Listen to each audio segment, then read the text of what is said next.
uma população que representa quase um terço do total nacional e se mostrou relevante na definição dos rumos eleitorais em 2018. Uma população diversa, mas que caminhou em sua maioria em direção a Jair Bolsonaro. Agora, 4 anos depois, essa população tem sido duramente disputada pelos principais candidatos à presidência da República. Eu sou a Aline Pellegrini e esse aqui é o Durma Com Essa, o podcast de notícias do Nexo.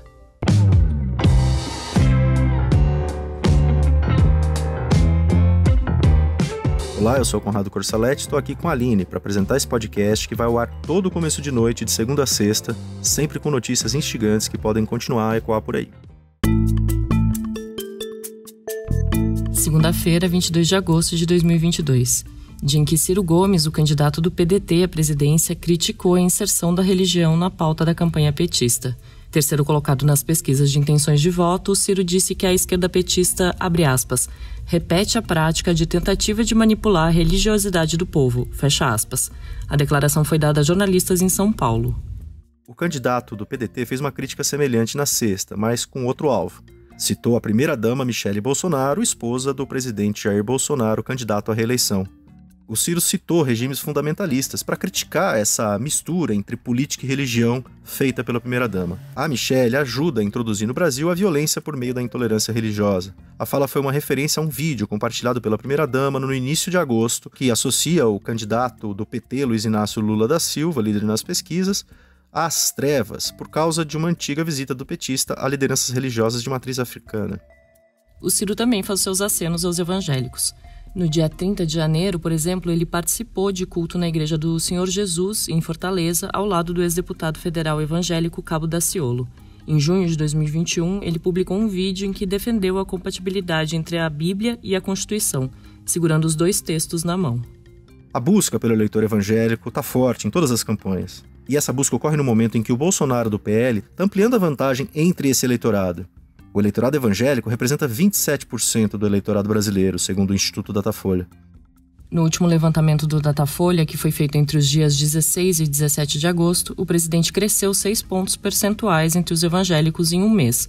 Passou de 43% para 49% das intenções de voto.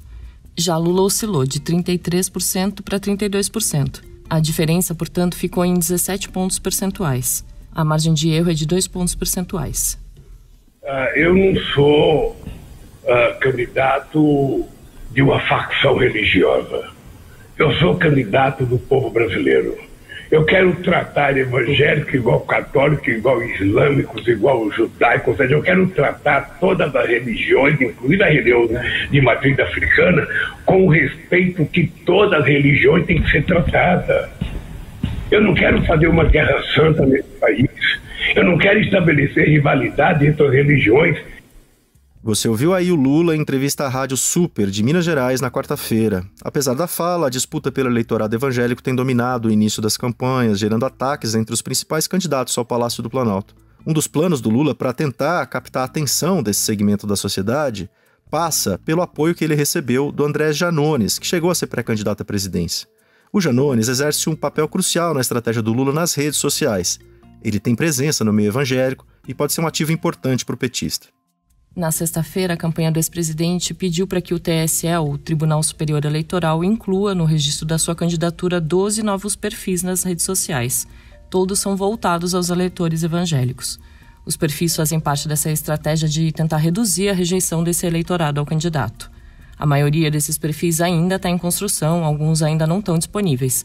Mas a ideia é que eles tragam materiais voltados aos evangélicos e desmintam ataques de cunho religioso que o ex-presidente sofre.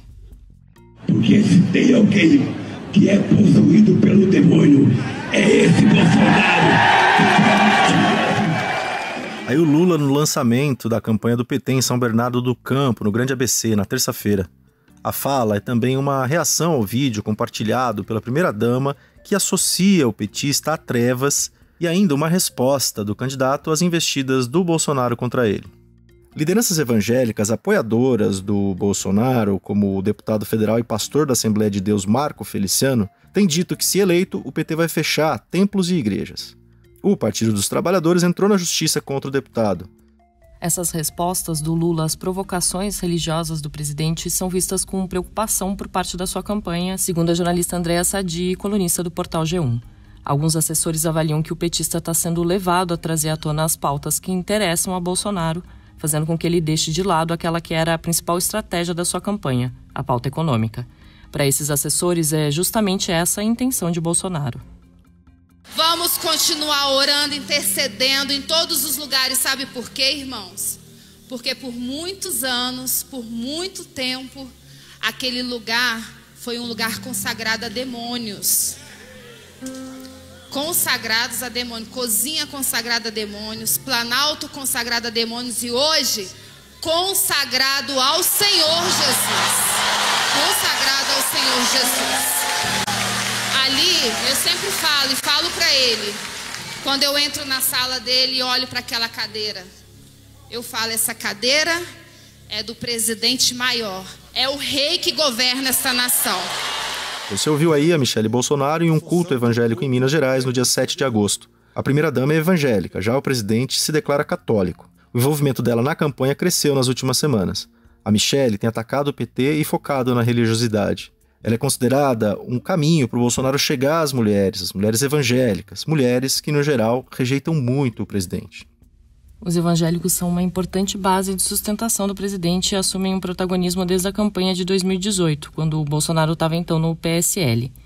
Naquele ano, ele conseguiu o dobro de votos dos evangélicos na comparação com seu adversário no segundo turno, o petista Fernando Haddad. Depois de assumir a presidência, o segmento passou a ganhar mais espaço e benesses. Uma das benesses mais recentes foi a ampliação da isenção de impostos a pastores. Durante o mandato, o Bolsonaro também colocou lideranças evangélicas no primeiro escalão do governo, como a ex-ministra da Mulher, da Família e dos Direitos Humanos, Damares Alves, e o ex-ministro da Educação, Milton Ribeiro. Ele também indicou um evangélico para uma cadeira no Supremo Tribunal Federal, o ex-advogado-geral da União e ex-ministro da Justiça, André Mendonça. Lideranças evangélicas vocais na política, como o pastor Silas Malafaia, permanecem alinhadas ao Bolsonaro. Dizer que entendo que a função que ocupo é missão de Deus, até pelas circunstâncias. E 3 pequenas frases que eu mais ouço quando estou no meio do povo. Isso é uma constante. Mesmo durante a pandemia, estive no meio do povo. São elas: não desista, Deus te abençoe, estamos orando por você. Você ouviu aí o Bolsonaro durante um culto evangélico na Igreja Batista da Lagoinha, em Minas Gerais, no dia 7 de agosto. Durante a pré-campanha, em julho, o presidente dedicou 40% da sua agenda oficial para compromissos focados no eleitorado evangélico, com participação em cultos e eventos gospel, reuniões com pastores e marchas para Jesus. O levantamento é da agência pública.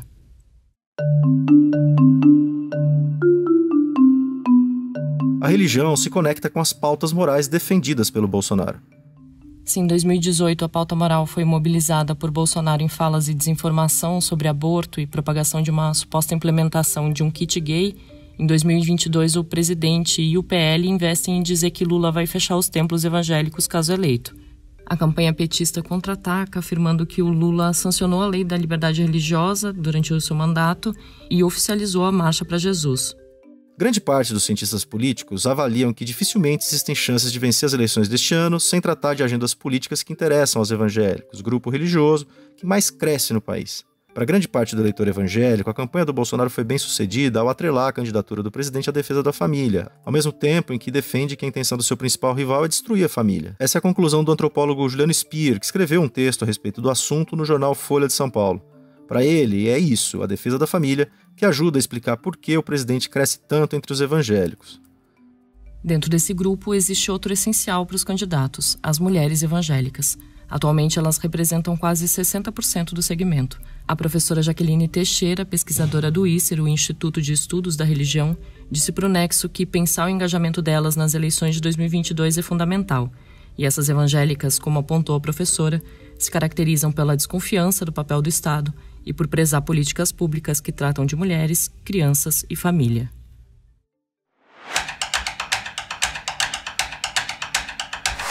O Nexo vem publicando uma série de ensaios produzidos pelos participantes do Observatório das Eleições 2022, que é uma iniciativa do Instituto da Democracia e da Democratização da Comunicação que reúne pesquisadores de várias instituições. Hoje a gente conversa com a Marjorie Marona, que é professora da Universidade Federal de Minas Gerais. Marjorie, qual a importância do judiciário nas eleições de 2022? Olha, a justiça é um ator relevante em todo o processo eleitoral no Brasil. Em 2022, a importância da justiça eleitoral é ainda maior. O processo eleitoral que a gente vai enfrentar transcorre num contexto de constantes ataques à democracia brasileira, às instituições democráticas no Brasil. As eleições são o coração da democracia. Os ataques às eleições são ataques à democracia brasileira.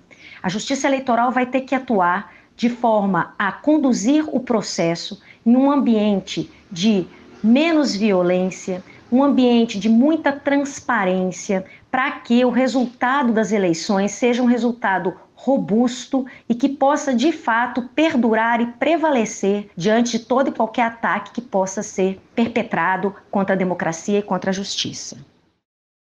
E Marjorie, quais são as grandes questões que as eleições deste ano colocam para a justiça eleitoral?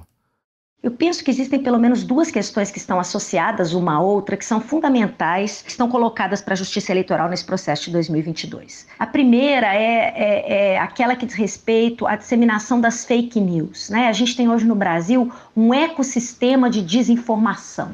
E a justiça eleitoral precisa lidar com muito vigor, né, em face das fake news, em face da disseminação da desinformação. Associado a isso, a gente tem um ambiente de violência política bastante marcante também. E a violência política, muitas vezes, ela está associada a esse ecossistema de desinformação. São discursos de ódio, mas são discursos também que colocam em dúvida o processo eleitoral, que deslegitimam o próprio Tribunal Superior Eleitoral, né? Então, a Justiça Eleitoral vai ter que atuar com muito vigor para desmontar, desorganizar essas tentativas de assalto do processo eleitoral que vem com os discursos de ódio, mas também com os discursos e os ataques às instituições democráticas e particularmente à justiça eleitoral. Então é isso, fake news, desinformação e violência política, forma de discurso de ódio particularmente. Me parece que essas são duas questões que estão aí no fronte, né, que estão colocadas e que a justiça eleitoral vai ter que enfrentar.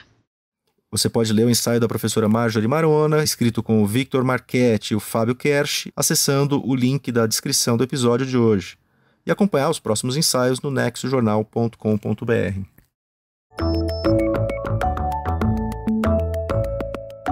A ativista indígena Chay Suruí ganhou projeção internacional em novembro de 2021 ao ser a única brasileira a discursar na abertura da COP26, a Conferência do Clima da ONU na Escócia. Desde então, ela despontou como uma jovem liderança no ativismo brasileiro, com foco na defesa dos direitos indígenas e na preservação da Amazônia. A ativista falou sobre o que ela espera ver nos próximos anos para a floresta em entrevista para Ponto Futuro, a nova editoria do Nexo dedicada a refletir sobre o futuro do Brasil e do mundo. Sem a Amazônia, a gente não tem perspectiva de um amanhã. E hoje a gente sabe disso, principalmente por causa da crise que a gente vem passando, né? Essa crise climática, essa crise ambiental, que não só o Brasil, não só a Amazônia vem passando, mas o mundo inteiro. E aquilo que acontece na Amazônia vai ser uma consequência para o mundo também. A gente já está vendo, né, as várias catástrofes climáticas no mundo inteiro. A gente morrendo de calor, enchentes, secas. Isso é uma consequência das ações que o homem vem praticando com a natureza. E a Amazônia ela tem um papel importantíssimo quando a gente fala de mudanças climáticas, quando a gente está falando dessa crise. Então, que transformações eu espero até 2030? E que, na verdade, eu gostaria que fosse antes disso. Primeiro, né, vamos começar o respeito e a garantia dos direitos dos povos indígenas, direitos esses previstos na nossa Constituição. E, como eu falei, são os povos indígenas, principalmente, que vêm mantendo a floresta em pé. Então, respeitar os direitos dos povos indígenas significa manter também a Amazônia viva. E a gente precisa entender isso, né? Porque somos nós que estamos cuidando dela há milhares de anos. E mais do que isso, a Amazônia é o que é graças aos povos indígenas, né? A gente já tem, inclusive, várias pesquisas aí que dizem que a Amazônia é como se fosse um grande jardim dos povos indígenas. Porque nós construímos também essa floresta para ela ser o que ela é hoje. A maior floresta tropical do mundo, com a maior biodiversidade do mundo. A entrevista com a Chay Suruí você pode ler em nexojornal.com.br/pontofuturo.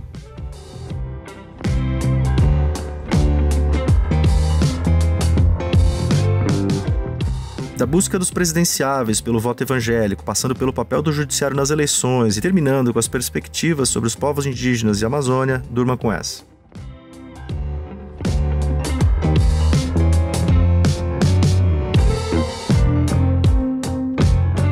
A pesquisa Datafolha citada nesse programa foi registrada no TSE sob o código BR 09404/2022. Com roteiro de Aline Pellegrini, produção de Suzana Souza e Conrado Corsaletti, participações de Marjorie Marona e Chay Suruí e edição de áudio de Maurício Abad, termina aqui mais um Durma com essa. Até amanhã.